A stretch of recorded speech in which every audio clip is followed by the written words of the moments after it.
Ada sebuah momen ketika seluruh sejarah manusia diperlihatkan kepada satu sosok pertama yang menginjakkan kaki di bumi, Nabi Adam alaihi salam. Di hadapannya, ribuan bahkan jutaan ruh anak cucunya berkilau bagaikan bintang-bintang di langit yang gelap. Tapi di tengah cahaya itu, ada satu ruh yang paling terang, cahaya yang membuat Adam berhenti bernafas sejenak. Ya Allah, siapakah ruh yang bercahaya seperti itu? Dari pertanyaan itulah mengalir kisah besar tentang amanah, lupa, umur, dan takdir. Kisah yang menjadi pondasi mengapa kita hari ini memikul beban moral tertentu sebagai keturunan Adam. Dan dari momen itu pula, nama seorang Nabi Agung mulai ditulis dalam lembaran sejarah, Daud alaihi salam. Ketika Nabi Adam alaihi salam baru saja ditempatkan di bumi sebagai khalifah pertama, Allah memperlihatkan kepadanya satu peristiwa yang sangat agung. Peristiwa itu bukan tentang gunung, bukan tentang langit, bukan tentang hewan-hewan yang memenuhi bumi, tetapi tentang sesuatu yang jauh lebih besar. Perjalanan panjang seluruh keturunannya, sejak awal hingga akhir zaman. Dalam sebuah hadis sahih diriwayatkan oleh Tirmidzi, Ahmad, dan Hakim, Allah mengeluarkan ruh seluruh anak cucu Adam dari tulang rusuknya, kemudian memperlihatkannya kepada beliau. Ruh-ruh itu tampak bagi titik-titik cahaya. Ada yang redup, ada yang sedang, ada yang terang. Adam melihat semuanya sekaligus dalam satu pandangan yang hanya diberikan kepada seorang manusia pertama yang dipilih untuk menjadi awal perjalanan sejarah. Ketika Adam memperhatikan dengan seksama cahaya-cahaya yang bertaburan itu, matanya tertuju pada satu ruh yang sinarnya jauh lebih terang dibanding lainnya. Cahaya itu tidak menyilaukan, tetapi kuat, hangat, dan berwibawa, seolah memiliki bobot makna yang tidak dimiliki yang lain. Adam berhenti memperhatikan ruh-ruh lain dan terpikat pada satu titik cahaya itu. Dalam hadis disebutkan bahwa Adam bertanya, "Wahai Tuhanku, siapakah ruh yang bercahaya ini?" Lalu Allah menjawab, "Itu adalah Daud, seorang nabi dari keturunanmu." Sumber penjelasan ini sahih, dinilai hasan oleh Al-Balani dalam silsilah sahihah. Adam terdiam. Ia belum pernah mendengar nama itu sebelumnya, tetapi Allah memperlihatkan kilasan masa depan yang membuat Adam mengetahui bahwa ruh ini akan memikul beban tugas kerasulan dan kepemimpinan di masa yang jauh setelah dirinya.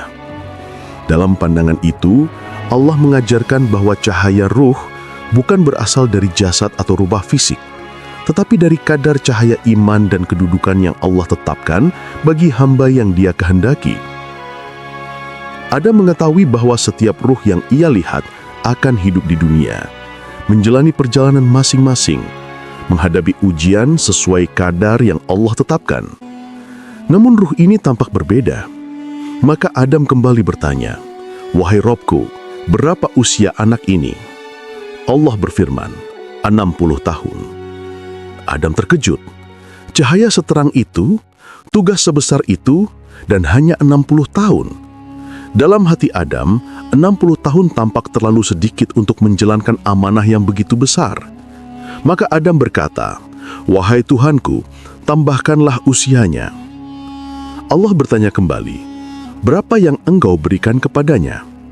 Adam menjawab, "Tambahkan 40 tahun dari umurku untuknya." Pada saat itu belum ada manusia lain, belum ada kehidupan panjang yang dapat dijadikan perbandingan. Tetapi Allah menerima permohonan Adam dan menetapkan bahwa umur Daud akan menjadi 100 tahun. 60 tahun yang asli ditambah 40 tahun hibah dari Adam. Dan untuk Adam sendiri, Allah menetapkan umur 1000 tahun. Waktu kemudian berjalan. Adam hidup ratusan tahun di bumi, menyaksikan anak cucunya berkembang, menyembah Allah, dan sebagian mulai menyimpang. Ia mengajarkan tauhid, ia mengajarkan syukur, ia mengajarkan batasan halal dan haram. Dalam riwayat-riwayat sahih, para ulama menyebutkan bahwa Adam mempunyai umur yang panjang, sehingga ia menyaksikan pertumbuhan keluarga besar yang sangat luas. Namun ketika usianya mencapai 960 tahun, datanglah malaikat maut. Adam memandang malaikat itu dan berkata, "Bukankah masih tersisa 40 tahun dari umurku?" Malaikat menjawab bahwa Adam telah menghibahkan 40 tahun itu kepada Nabi Daud. Adam menjawab, "Aku tidak mengingatnya." Rasulullah SAW kemudian menuturkan dalam hadis yang sama, "Adam lupa, maka manusia pun lupa. Adam mengingkari, maka anak cucu pun mengingkari." Ini bukan celaan bagi Nabi Adam. Para ulama menjelaskan bahwa lupa bukanlah maksiat bagi para nabi, tetapi sifat manusiawi yang Allah izinkan terjadi sebagai hikmah untuk agar manusia memahami bahwa ketidaksempurnaan adalah bagian dari fitrah. Dalam beberapa riwayat tafsir, para ulama mencatat bahwa Nabi Daud adalah salah satu nabi yang paling kuat dalam ibadah, paling teguh dalam keadilan, dan paling berat ujiannya dalam memimpin Bani Israel. Cahaya yang dilihat Adam bukan sekedar tanda kedudukan duniawi, tetapi kedudukan di sisi Allah, kedudukan seorang nabi yang kelak memimpin umat di tengah kekacauan moral dan spiritual Bani Israel. Adam tidak diperlihatkan kehidupannya secara detail, tetapi cukup baginya melihat bahwa ruh itu berada dalam deretan orang yang diberi kedudukan tinggi. Allah tidak memperlihatkan semua perjalanan kehidupan para nabi kepada Adam, tetapi hanya tanda-tanda tertentu yang menjadi bagian dari hikmahnya. Cahaya ruh itu sendiri adalah bukti bahwa Allah telah memilih Nabi Daud sebagai salah satu dari sedikit manusia yang mendapatkan dua gelar sekaligus, Nabi dan Raja. Gelar ini hanya diberikan kepada beberapa nabi seperti Yusuf, Sulaiman, dan Daud. Dan Adam sebagai manusia pertama mendapatkan kehormatan melihat salah satu dari keturunan mulianya itu bahkan sebelum ia lahir ke dunia. Setelah cahaya ruh Nabi Daud diperlihatkan kepada Nabi Adam, waktu berjalan sangat jauh hingga memasuki zaman yang berbeda. Zaman di mana Bani Israel telah mengalami banyak fase pergantian pemimpin, peperangan, dan penyimpangan dari ajaran para nabi sebelumnya. Bani Israel saat itu berada dalam kondisi yang lemah. Mereka kehilangan kekuatan, kekompakan, dan semangat iman. Musuh-musuh mereka menguasai banyak wilayah, termasuk bangsa yang dipimpin seorang tiran besar bernama Jalut. Jalut adalah seorang raksasa bertubuh besar dan bertenaga luar biasa yang menebar rasa takut kemanapun ia pergi. Di hadapan pasukan Jalut, Bani Israel selalu terpecah, gentar, dan berputus asa. Dalam masa itulah, hidup seorang anak muda bernama Daud. Ia belum dikenal sebagai nabi, belum dikenal sebagai raja, bahkan belum dikenal sebagai pemimpin pasukan. Ia hanyalah seorang penggembala yang hidup sederhana bersama keluarganya. Pekerjaannya setiap hari adalah mengembalakan domba-domba, mengamati alam, menghafal doa-doa, dan menjaga amanah keluarganya. Namun dalam kesederhanaan itu, Daud memperlihatkan bakat yang tidak biasa. Ia memiliki kecerdasan, keberanian, dan ketenangan hati yang jarang dimiliki pemuda seusianya. Bahkan sebelum ia dikenal sebagai pemimpin, ia dikenal terlebih dahulu sebagai seorang yang memiliki hubungan yang tenang dan dekat dengan Allah. Daud lahir dalam keluarga yang taat pada ajaran Allah. Ayahnya mendidiknya dengan akhlak, kesabaran, dan kerendahan hati. Daud bukan anak yang muncul dari istana atau keluarga bangsawan. Ia muncul dari padang-padang gembala, dari tempat sunyi di mana seorang hamba dapat merasakan dekatnya pertolongan Allah tanpa hiruk-pikuk dunia.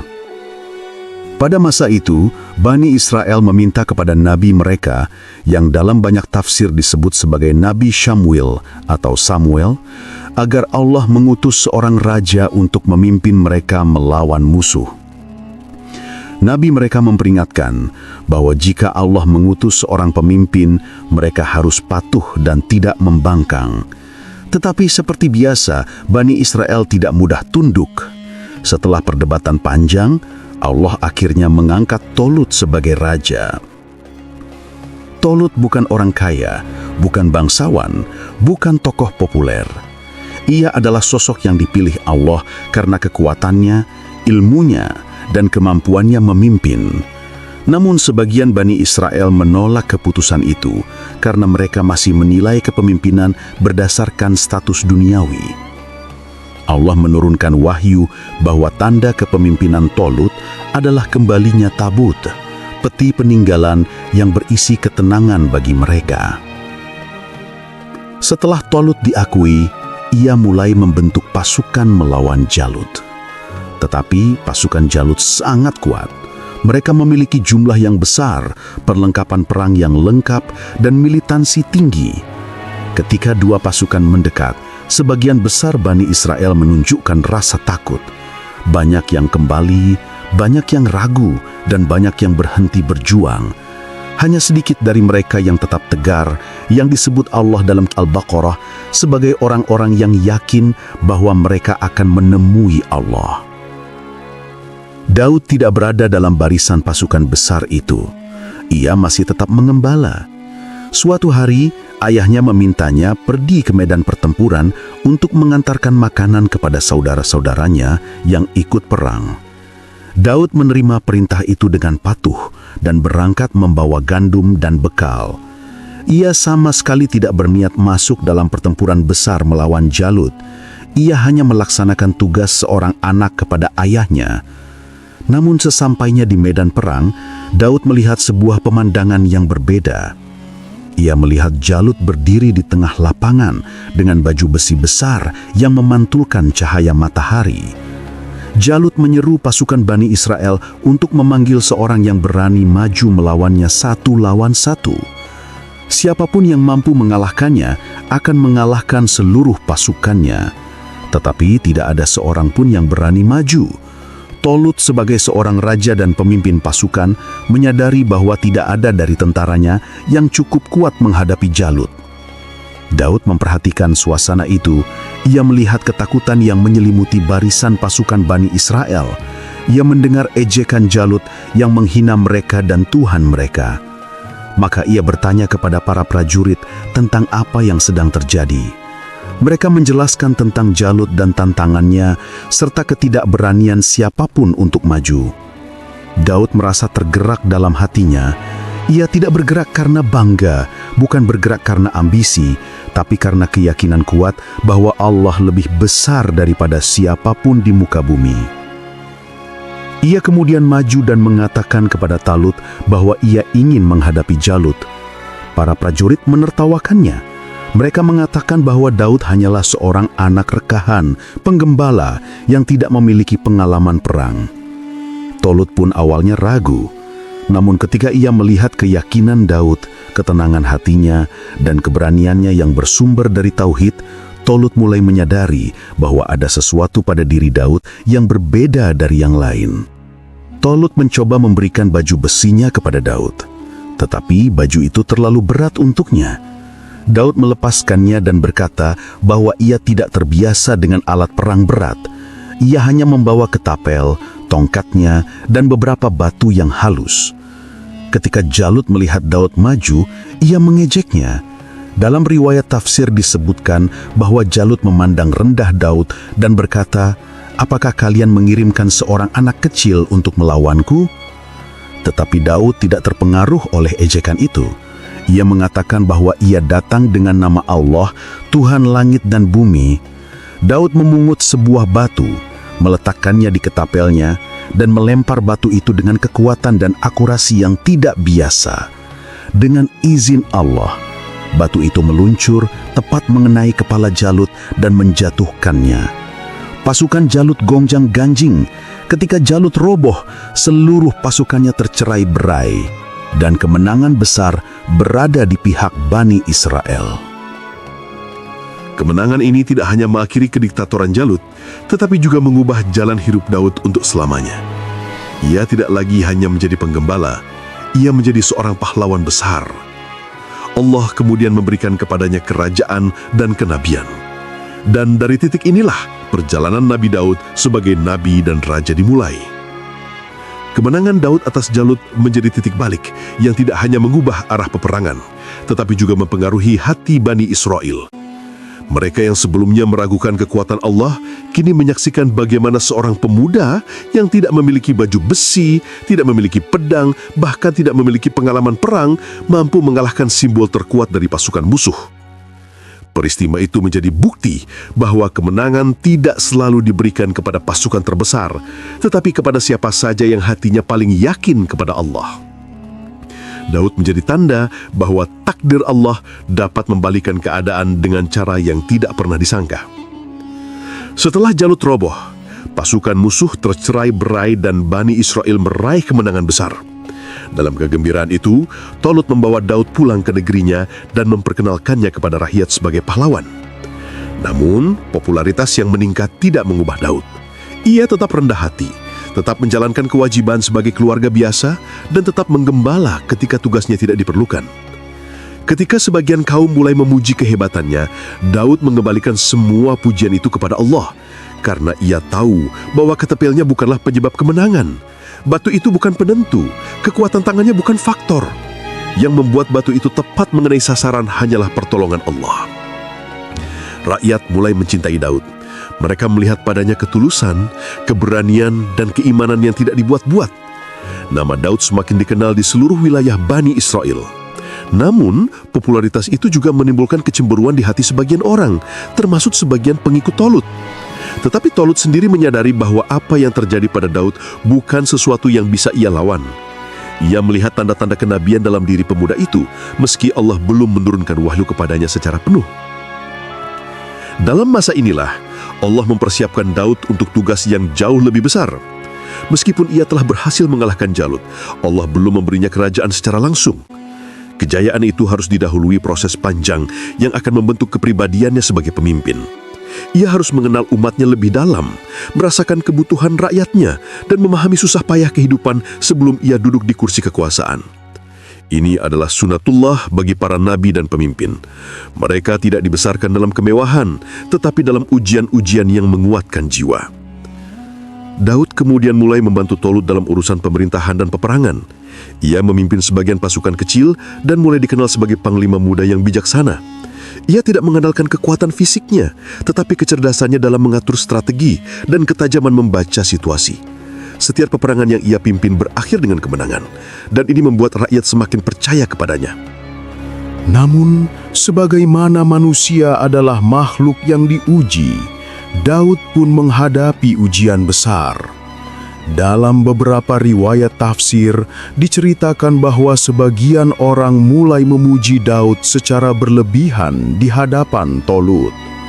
Pujian itu memicu fitnah, karena sebagian pengikut Tolut memandang popularitas Daud sebagai ancaman terhadap kekuasaan. Daud tidak meminta kekuasaan, ia tidak mencari jabatan. Tetapi ujian kecemburuan manusia adalah hal yang tidak dapat dihindari dalam perjalanan seorang hamba Allah yang dipilih. Allah melindungi Daud dari permusuhan itu, dan setelah beberapa waktu, Tolut wafat dalam peperangan. Dengan wafatnya Tolut, Allah menurunkan ketetapan yang disebutkan dalam Al-Baqarah ayat 251. Allah memberikan kepada Daud kerajaan dan hikmah. Para ulama tafsir menjelaskan bahwa hikmah di sini berarti kenabian. Daud bukan hanya menjadi raja, tetapi juga nabi yang menerima wahyu dari Allah. Di usia yang masih sangat muda, ia memegang dua amanah besar sekaligus, memimpin umat dan menyampaikan wahyu. Disinilah Daud mulai memasuki fase baru dalam hidupnya, fase yang akan membawanya menjadi salah satu nabi dan raja paling mulia dalam sejarah Bani Israel. Allah menurunkan kepadanya kitab Zabur, kitab suci yang berisi zikir, pujian, dan nasihat. Kitab itu berbeda dengan Taurat yang berisi banyak hukum. Zabur adalah kitab yang menenangkan hati, yang dibaca dengan suara merdu, dan yang membuat manusia semakin dekat kepada Allah. Dan suara Daud adalah alat terbaik untuk menyampaikan pesan-pesan Zabur kepada umat. Suara Daud bukan suara biasa. Dalam Saba ayat 10, Allah berfirman bahwa gunung-gunung dan burung-burung bertasbih bersama Daud ketika ia membaca Zabur. Para mufasir menjelaskan bahwa suara Daud bisa membuat burung berhenti terbang dan duduk di dahan sambil menengadahkan kepala mendengarkan. Gunung-gunung bergema mengikuti irama bacaannya. Jika ia membaca ayat-ayat tauhid, suara itu seakan membelah langit. Jika ia membaca ayat-ayat pujian, alam menjadi saksi bagi ketelusan hatinya. Namun suara merdu dan kekuasaan bukanlah inti dari kehidupan Daud. Inti dari hidupnya adalah ibadah. Rasulullah Shallallahu Alaihi Wasallam bersabda bahwa solat malam terbaik adalah solat malam Nabi Daud. Ia tidur separuh malam, bangun sepertiganya, lalu tidur seperenam terakhir. Ini adalah jadwal terbaik bagi manusia untuk mendapatkan kekuatan jasmani dan ruhani. Rasulullah juga berkata bahwa puasa terbaik adalah puasa Nabi Daud. Sehari berpuasa, sehari berbuka. Ini adalah bentuk ibadah yang melatih keseimbangan dan keteguhan hati. Umat Bani Israel menyaksikan betapa Daud tidak pernah melepaskan ibadah meskipun ia memegang kekuasaan besar. Ia tidak menjadikan kerajaan sebagai alasan untuk bermewah-mewah. Bahkan sebagian riwayat sahih menyebutkan bahwa Daud membuat baju zirah dengan tangannya sendiri untuk mencari nafkah, lalu menjualnya. Rasulullah Shallallahu Alaihi Wasallam menyebutkan bahwa sebaik-baik makanan adalah makanan yang diperoleh dari hasil kerja tangan sendiri, dan Nabi Daud makan dari hasil kerjanya. Inilah bentuk ketawadukan seorang nabi sekaligus raja. Ketika kerajaan itu akhirnya berada di tangan Nabi Daud, suasana Bani Israel perlahan berubah. Mereka yang sebelumnya terpecah dan saling membenci, kini mulai menemukan ketenangan di bawah kepemimpinannya. Tidak ada yang menyangkal bahwa tangan Allah lah yang mengangkat Daud sebagai pemimpin. Kemenangannya atas Jalut bukan sesuatu yang dapat dilakukan manusia biasa.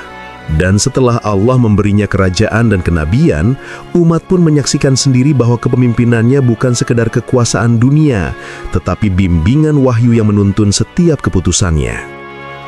Daud bangkit setiap pagi tidak dengan kesombongan seorang raja, tetapi dengan rasa takut seorang hamba yang tahu bahwa kekuasaan dapat menjadi fitnah paling berat jika tidak dijaga. Ia tidak duduk di atas singgasana dengan pakaian kebesaran dan hiasan permata. Ia sering turun sendiri ke pasar untuk melihat keadaan rakyatnya. Dalam riwayat sahih disebutkan bahwa pernah suatu malam ia turun ke pasar tanpa diketahui, hanya untuk mendengarkan bagaimana rakyat menilai kepemimpinannya. Ia ingin memastikan apakah dirinya telah berlaku adil. Dan ketika mendengar seorang lelaki berkata, seandainya Raja Daud tidak menyibukkan diri dengan keluarganya begitu banyak, tentu lebih besar manfaatnya bagi rakyat. Daud pulang dengan perasaan berat dan memperbaiki kebiasaannya agar waktunya untuk rakyat tidak berkurang. Ia tidak marah, ia tidak mencari siapa yang berkata demikian. Ia justru berterima kasih dalam hatinya, karena kritik itu mengingatkannya bahwa seorang pemimpin tidak boleh larut dalam istirahat dan kenyamanan. Mukjizat melunakkan besi menjadi salah satu tanda yang membuat umat mengakui kenabiannya. Tanpa api dan tanpa alat berat, Daud mampu membengkokkan besi seperti orang membengkokkan lilin. Ia membuat baju zirah yang jauh lebih ringan dibanding pelat besi zamannya. Baju itu fleksibel, kuat, dan tidak kaku sehingga memudahkan para prajurit bergerak. Dari situlah teknik pembuatan rantai besi pertama kali dikenal. Ketika Allah ingin menguji seorang nabi, Allah tidak mengujinya dengan hal kecil. Banyak nabi diuji dengan kesusahan, tetapi Daud diuji dengan kekuasaan dan keadilan. Suatu hari, dua orang masuk secara tiba-tiba ketika Daud sedang berada di mihrabnya. Mereka datang meminta keputusan mengenai perselisihan mereka. Daud yang merasa kaget dengan cara masuk mereka, mendengarkan salah seorang dari keduanya yang berkata bahwa saudaranya memiliki 99 ekor kambing, sedangkan ia hanya satu, tetapi saudaranya tetap meminta agar kambing satu itu disatukan dengannya. Daud langsung memutuskan bahwa yang memiliki banyak kambing telah berbuat zalim. Tetapi peristiwa itu bukan perselisihan biasa, itu adalah sebuah ujian dari Allah, sebagaimana dijelaskan dalam Sot ayat 21-26. Ketika menyadari pelajaran itu, Daud sujud dan bertaubat karena ia terlalu cepat memutuskan perkara tanpa mendengar sisi lain dari pihak yang kedua. Itu tidak membuatnya malu, justru itulah yang membentuknya menjadi hakim terbaik pada zamannya. Setelah itu, setiap kali orang datang meminta keputusan, ia mendengarkan kedua pihak dengan sabar. Ia tidak pernah memutuskan sesuatu berdasarkan penampilan, status, atau kedudukan seseorang. Ia memutuskan berdasarkan kebenaran dan keadilan, dan Allah memujinya karena sifat itu. Namun, perjalanan seorang nabi tidak berhenti pada kemenangan dan ibadah. Setiap nabi memiliki akhir, dan Daud pun demikian. Ketika usianya telah memasuki masa tua, Allah mempersiapkan seseorang untuk meneruskan tugas besarnya. Seseorang yang bukan hanya akan melanjutkan kerajaan itu, tetapi akan memperluasnya dengan mukjizat yang bahkan lebih besar. Anak itu adalah Sulaiman. Daud mendidiknya sejak kecil, bukan dengan gelar, bukan dengan kedudukan, tetapi dengan akhlak seorang nabi. Ketika melihat kecerdasan Sulaiman, Daud tahu bahwa Allah menyiapkannya untuk sesuatu yang tidak kecil. Namun, masa Daud sendiri perlahan mendekati akhir. Dalam sebagian riwayat disebutkan bahwa ketika Daud wafat, burung-burung turun hingga mendekati bumi untuk menaungi jenazahnya, seolah mencerminkan bagaimana mereka dahulu bertasbih bersama suaranya. Bani Israel menangisi kepergiannya. Mereka kehilangan seorang raja yang adil dan seorang nabi yang memimpin mereka dengan wahyu, bukan ambisi. Tidak ada yang melupakan bahwa kerajaan itu tidak dibangun dari kesombongan, tetapi dari sujud, sholat malam, dan puasa yang tidak pernah berhenti. Daud meninggalkan dunia dengan membawa nama yang dihormati langit dan bumi. Ia meninggalkan kerajaan yang kokoh, tetapi yang lebih penting, ia meninggalkan nilai bahwa kekuatan sejati datang dari hati yang mengenal Allah. Bahwa seorang pemimpin sejati adalah yang paling takut kepada Allah, dan bahwa keadilan lahir dari ibadah yang benar. Dan setelah ia pergi, kerajaan itu tidak runtuh.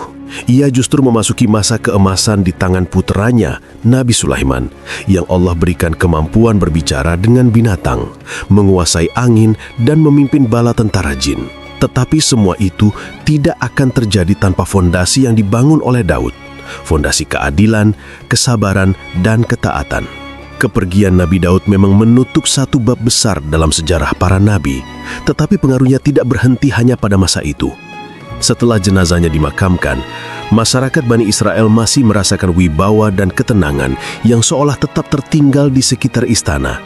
Mereka merasakan bahwa seorang nabi yang begitu dekat dengan Allah telah meninggalkan mereka, tetapi jejaknya tetap ada pada hukum-hukum, ketetapan dan nilai-nilai yang ia tanamkan selama hidupnya. Tidak ada raja sebelum Daud yang mampu menegakkan keadilan setegas dirinya, dan tidak ada raja sesudahnya yang mampu memimpinnya kecuali putranya sendiri, yang kelak menjadi raja yang dikaruniai mujizat-mujizat besar.